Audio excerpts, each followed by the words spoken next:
Donc, dans cette vidéo, on va s'occuper du déploiement. Pour ça, on va se rendre dans le dossier script et dans le fichier deploy.js. On va venir supprimer tout ce qui se trouve à l'intérieur de la fonction asynchrone main. Et pour l'instant, on va juste laisser le console log. On va quand même supprimer la phrase qui se trouve à l'intérieur. On va venir se placer ici. Et tout d'abord, nous aurons besoin du contract factory pour faciliter le déploiement de notre contrat intelligent. Donc on crée une constante. Et on voit ici qu'on appelle la fonction getContractFactory. Et on lui donne en paramètre vote, pour qu'il sache avec quel contrat on souhaite travailler. Ensuite, nous devons déployer le contrat. Nous créons alors une constante vote, avec le V en minuscule, et qui appelle tout simplement la fonction deploy de notre objet vote. Donc cette première ligne est pour récupérer le factory, et cette deuxième ligne est pour déployer le contrat. Mais c'est pas tout. Même après avoir déployé le contrat, il peut y avoir un court délai avant que le contrat ne soit complètement déployé et accessible. C'est pourquoi nous appelons la fonction deployed afin de s'assurer que le contrat est complètement déployé. Enfin, nous aurons besoin de connaître l'adresse de notre contrat intelligent. C'est pourquoi, en console log, on entrera comme phrase l'adresse du contrat intelligent et l'adresse du vote. Donc ici, on est dans JavaScript et React. Donc je ne suis pas là pour vous expliquer la syntaxe donc, de React. Comme je l'ai dit, si ce n'est pas déjà fait, je vous invite à suivre une formation React pour acquérir au moins des compétences basiques. Donc pour pouvoir suivre correctement cette formation. Ensuite, nous allons lancer la blockchain locale de Ardat. Pour ça, il suffit d'entrer la commande npx ardat node.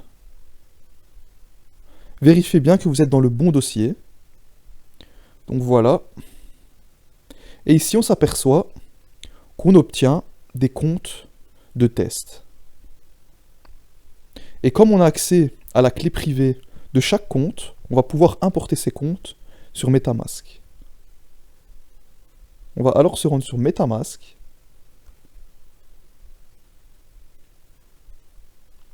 Pour cela, on va cliquer sur Importer le compte. On va revenir sur Visual Studio Code. On va récupérer la clé privée de l'account 0.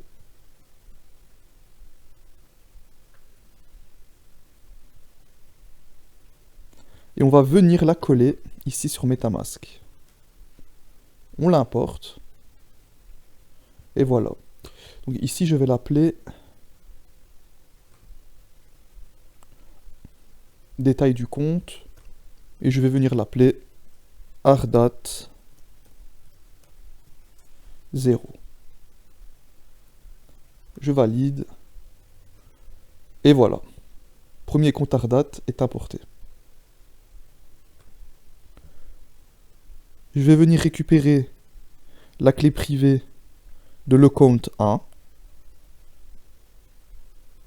Et je vais de nouveau venir l'importer sur MetaMask. Voilà. De nouveau, modifier le nom. Ardat 1 cette fois-ci.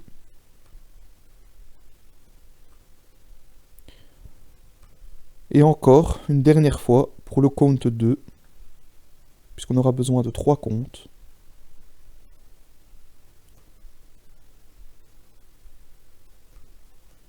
On va importer encore un compte. Le compte 2. Voilà. Et je vais l'appeler Ardat2.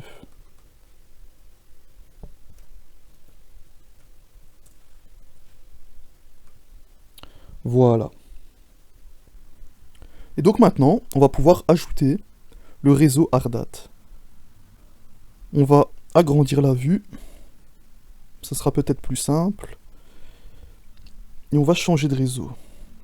Donc là, ce qu'on devra faire, c'est ajouter un réseau. Donc là, il y a deux possibilités. Donc vous l'avez peut-être déjà, donc le réseau localhost Ardat. Si pas, on va tout simplement cliquer ici sur ajouter manuellement un réseau. Donc le nom du réseau, c'est localhost 8545. L'URL RPC, c'est http://localhost://8545. L'ID de chaîne, c'est 1337. Et le symbole de la devise, c'est ETH. On peut maintenant enregistrer le réseau.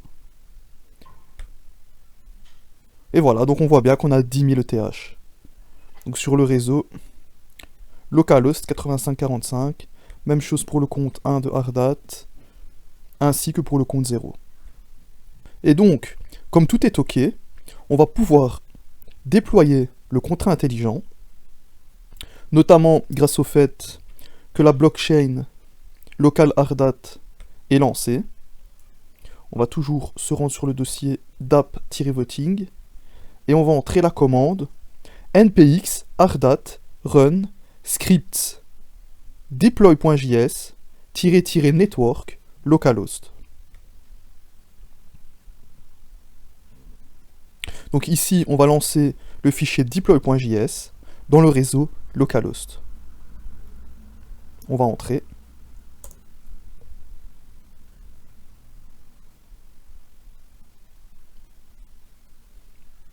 Et on va normalement récupérer l'adresse de notre contrat intelligent.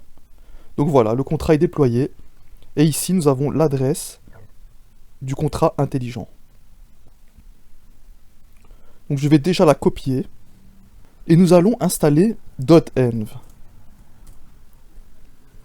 Et juste après, nous créerons notre fichier .env. Et c'est dans ce fichier que nous insérons l'adresse de notre contrat intelligent. Donc voilà. Maintenant, je me rends dans d'app-voting. New file. Et je vais l'appeler .env. Et ici, je vais insérer l'adresse de mon contrat intelligent dans une variable React App Vote Adresse. Donc les variables d'environnement doivent toujours commencer par React_App en majuscule. Et donc vous verrez que dans la prochaine vidéo, on récupérera l'adresse de notre contrat intelligent dans notre fichier app.js. Et donc connaître l'adresse de notre contrat intelligent est indispensable, donc même pour le front. Donc dans la prochaine vidéo, on va commencer à attaquer le front, donc l'aspect visuel du site. Et donc on verra comment interagir avec notre contrat intelligent en tant qu'utilisateur donc de notre site.